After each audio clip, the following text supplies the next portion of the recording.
need to get them back in that rotation a little more often, for sure.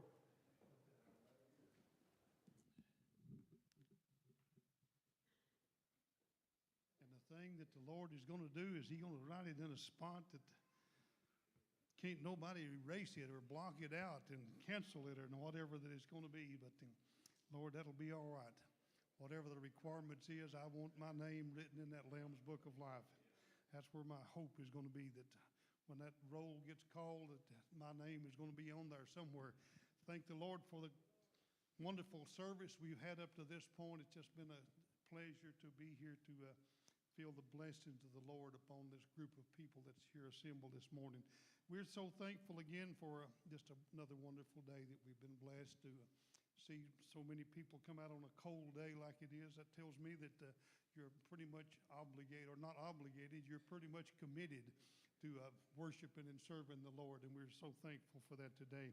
I was thinking, and this is not breaking news to none of you people, but there is a lot of stuff that's taking place in the world today that is absolutely just devastating the world. I said that what's going to cause it to collapse? It's just so unreal, all the stuff that's taking place, the rioting and all the different things that people is protesting and so much stuff and I don't know what kind of event was taking place back in Noah's day, but he said it's going to be like it is in the coming of the Lord. And we're seeing, that there was people that was just, just throwing all sorts of fits and tantrums for whatever it was. But my little point that I'm going to try to get a point across to us today is what's going to get us back together again? What's going to cause us to get united again, once again, in our nation that we're currently living in? But what's it going to take to get us back to where that we're friends with each other? Your enemy is not necessarily your neighbor. I don't care what political affiliation that they've got. We need to join ourselves back together again one more time. So my point is going to be, what's it going to take to get our nation back together, or our people back together?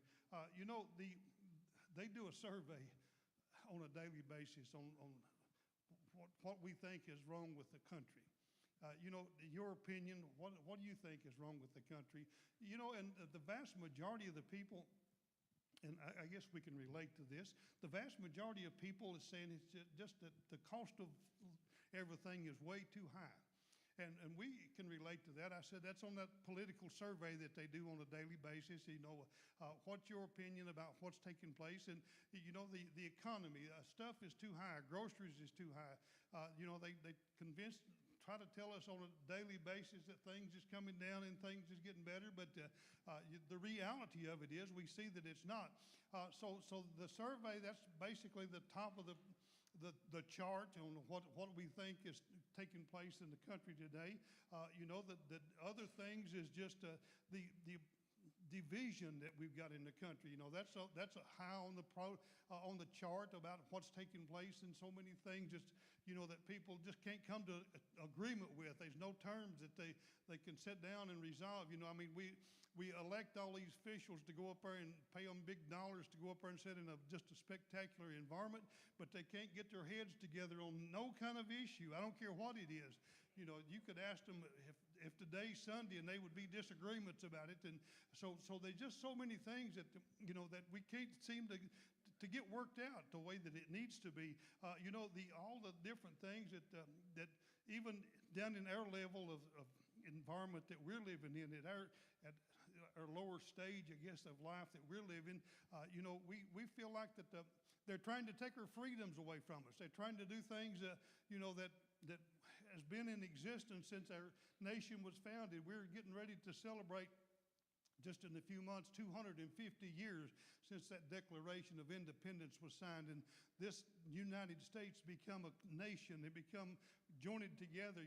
We had a common goal. We was trying to make things better for all humanity, and this is how that we're doing it. So this survey continues to tell what we think is wrong and what's taking place in our country, that we feel like that this is what the problem is. This is the problem. Well, let me correct all their problems. Let me tell you what's wrong with this country. and it will resolve every issue that I just came into existence with. But let me tell you what's taking place that is wrong in this country, but it never makes the chart on that survey. Do you think what's wrong with this country? Let me tell you, they took a boot and they kicked God. We don't need him here no more. We can run this country without him. And that is exactly the top of the chart, on my opinion, about what is taking place in our nation today, is because we have no longer acknowledged that we have got a Savior. We have got a God that, the God Bless America song that used to be so compassionate for people. It's very seldom that you even hear that anymore. But this is what's wrong with our country today. And not only our country, this is what's wrong with the world today, simply because they no longer need God. They have become gods themselves. And this is why that we're suffering such a devastation in our day that we're currently living in. Simply because we no longer acknowledge that we need a Savior. We don't need God. We can run everything. We're capable of taking care of our own self. God, we no longer need you. And I said, for you younger folks, and I know you can't remember it, but I can, in the early 60s when there was just one little lady got up and protested simply because she was offended at it or whatever the problem was, that we don't no longer need prayer in that school system that we've got. And that became the results of the start of getting rid of God out of our country. Now then, we're just continually escalating and getting more things that we're kicking God out. We don't no longer need him in this issue. We don't no longer need him in that issue. All the different things that the secular world, and Brother Mike, we referred to it this morning in our Sunday school program, that we have become just about like that frog that sits in that warm water and just keep turning the heat up on it just a little bit until it becomes a boil, and then your life is taken out. But this is what sin has done to our nation. This is how sin has had an impact. It has been gradually cranked up to the notch. And I said we can remember when there was things that was not lawful to do in this nation, simply because that it was unethical to think about doing some of the stuff that is taking place today in our modern day that we're living, simply because we have got so accustomed that now then it no longer bothers us even to hear about all the stuff that's taking place. The abortion issue, the homosexuality issues, all the things that is taking place in our world, it don't even seem like it phases nobody anymore. We're so exposed to it this day that we're living that nobody seems to be bothered. Why? Because they gradually cranked the heat up on it. And we have got so accustomed to it, even though we realize that it's getting ready to boil us, take our life away from us, but it don't seem to bother us anymore. But folks, there's a lot of things that's taking place that God is not pleased with. We're seeing the results of it today simply because of the division that is taking place, that we're no longer being able to unite ourselves together in common causes and common issues that's taking place. That answer that needs to be publicly announced on what do you think is wrong with their country don't need to be number one priority, the economy. I'll just tell you. But that is the number one answer most of the time when they ask that question. What do you think is wrong with our country? Well, it's the economy. But I'll just tell you, somebody needs to step up and say, no, I know what it is. We don't have God in our country anymore. And that's what the number one issue about taking place in this world that we're currently living in today. That answer is never given for whatever reason being. I don't know whether it just don't come to mind to them, but I said we can see the results of what it is that's taking place in our world today that we're living in. And again, that moral decay that we're seeing that's taking place is evident everywhere that we turn. The rioting in the street and stuff, used to be practically non-existent in our younger days when we was there. But now then we're seeing the results of it, and we're suffering the consequences of it. Today, again, we're going to try our best to figure out how to get our nation back on track again. And there is a book of instructions that was given to us on what fixes problems. Every issue, there's if there's a problem, this is the nature for it. You can research just a little bit and dig in there, and you can find what the answer to the problem is. And I said we could do that same thing if we would get God back into our rotation when we run into a situation that, that even when the House and the Senate and all them people got up there together, they would open their sessions up with a prayer. That should have been the first and foremost thing that was on their agenda to do, to make sure that we pray to God that we can make right decisions about every issue that's here.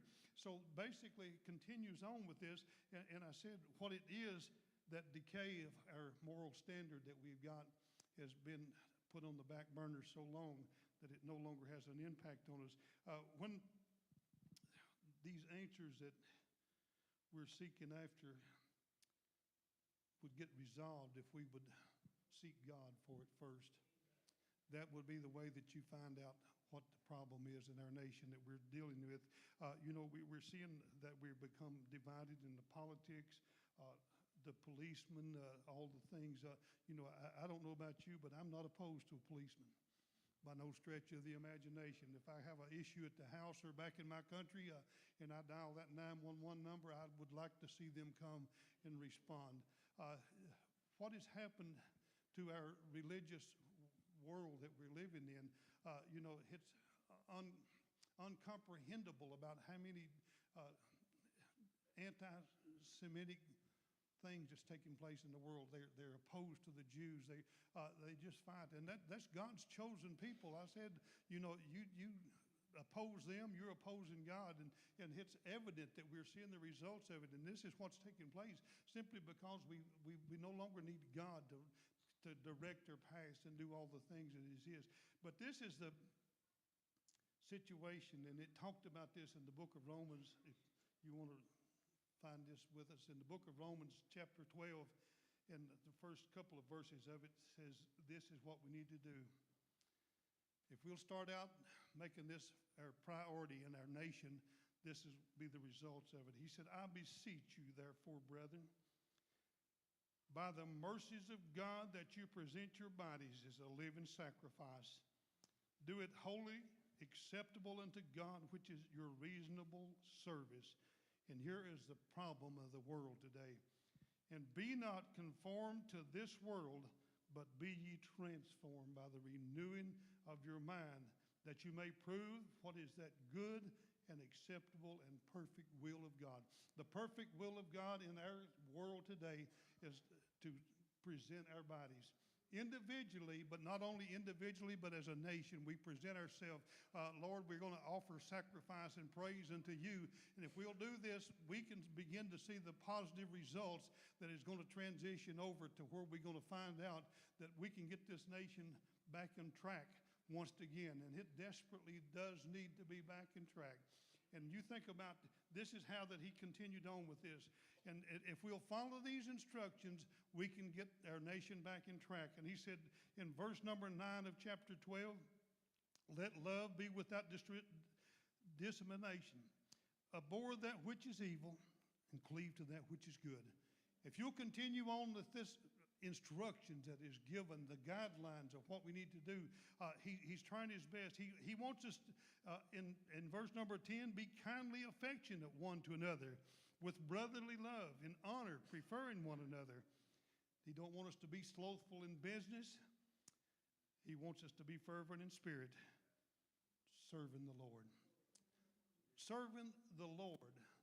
Not ourselves, not who that we can get another notch up on the ladder of success that we think about. We need to reverence and serve the Lord with all that we've got in us. I'll just tell you, this is why that it referred to it like this, to offer our body as a living sacrifice. What does he want us to do? To be that living sacrifice, to serve and do whatever that he, again, we referred to it, I think, this morning in Sunday school. We as Christian people need to be led by the Spirit. That Spirit that's within us, we need to let it direct our footsteps. When we continue on to serve the Lord and do this, we'll be led by the Lord, and all these things that we're referring to will be put out of existence in our nation. And he told us not to be slothful in business, fervent in spirit, serving the Lord. Rejoice in hope. Needs to be patient in tribulation. Continue and instant in prayer. And I said there's another thing I think that a lot of our nation is going by the wayside for is I don't think that we offer that sacrifice of prayer like that we used to and like we need to. We desperately in our day that we're living in, we need prayer warriors worse than we ever have. You know, what does that do? That is people that is praying for every situation that is taking place. Every time that we confronted with some sort of issue, that we got people out there on that prayer line, this is what he's telling us to do, to be fervent in prayer. Distribute to the necessities of saints, given into hospitality. Bless them that persecute you. And I said he's beginning to get some hard things in this rotation of things that needs to be done. Bless them and curse not. Rejoice with them that do rejoice. And I said this is just giving instructions of what we need to do. And I said Sister Phyllis, Brother Ken, this is what it tells us to do. Weep with them that weeps. And this is what a community service does for people that's going through hardships and troubles and trials in their life. This is what he wants us to do. Rejoice, weep with them that reap or weep.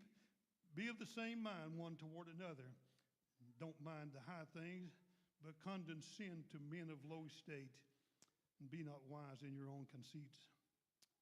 And here's the instructions, folks, that I'll just tell you.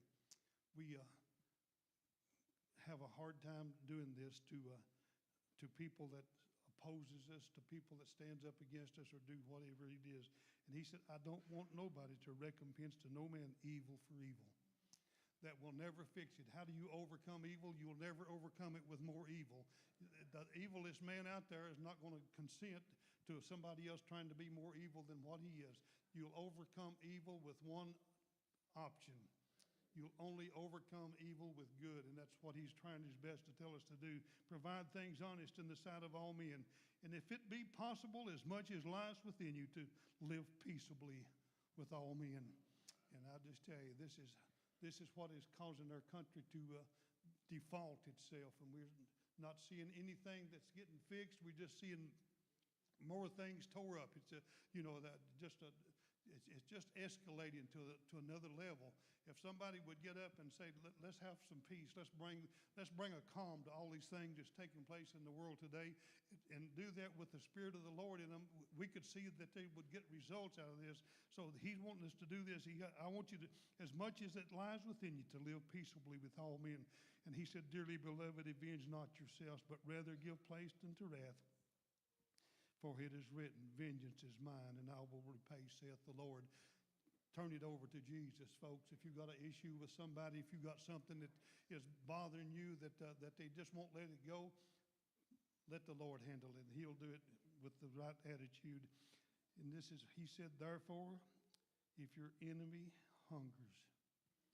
And here's asking some things that fixes problems, folks. If you've got an enemy that's hungering and you can do something for him, you'll change his attitude. You'll change his personality dramatically. If he's hungry, feed him. If he's thirsty, give him a drink. This, in so doing, he shall heap coals of fire on his head.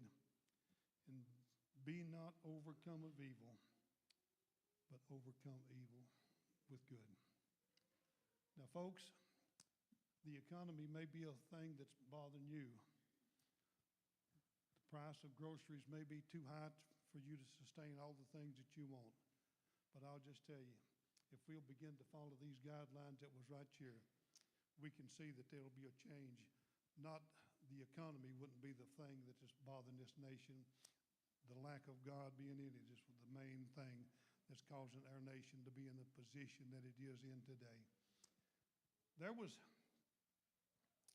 a passage of scripture that was given, and it refers to it. And I said, when you think about what it was in the book of Chronicles, and you start trying to read into them lineages and names and stuff, and I said it just overwhelms me. But there was some information that was given to Christian people, or people basically, and what it was. And he said, if my people, and this was God talking, if they would humble themselves and pray, seek my face, turn from their wicked ways, then would I hear from heaven. And this is what he promised that he would do for us, folks. The United States of America, if we would follow them instructions right there, if we would seek his face, if we would turn from the wicked way that we're living and seek his face and turn from that wicked way, he said, then I would hear from heaven. And this is a promise that he made. I will heal their land. And if ever there was a time that the United States of America and the world in general needed healing, it's the day that we're living. And he was referring about my people. Who is my people? I definitely hope that I'm one of God's people. You know, we look at it from this perspective. We think, you know, that what a challenge it's going to be to stand before Jesus Christ. It's not going to be any problem for every human being that has ever been born to get to see Jesus Christ. It even tells me that the ones that pierced him, the ones that drove them nails in his hands, they're going to see him. They're going to stand before his judgment, and they're going to be there. But it is going to take a special person to be able to get to where God is. He said that only the pure in heart is going to get to see God. Well, I'll just tell you, it's my desire to see God. Simply because everybody's going to get to see Jesus, and that's not going to be nothing, that's going to be a challenge to do. But I'll just tell you, only the pure in heart is going to get to see God. If we ever needed to make sure that our hearts was pure in the way that they need to be, it's this day that we're currently living in. The pure in heart is going to get to see God. Folks, I'm encouraging us today. Make absolutely sure that that heart is where it needs to be and it's pure. That all these things that he told us we need to live, the guidelines that we need to follow, make sure that we're following them. And we will have a pure heart when we stand before him today. And again, let me tell you what's wrong with the world and what's wrong with our nation. We have said we no longer need God, and we're paying the consequences of it.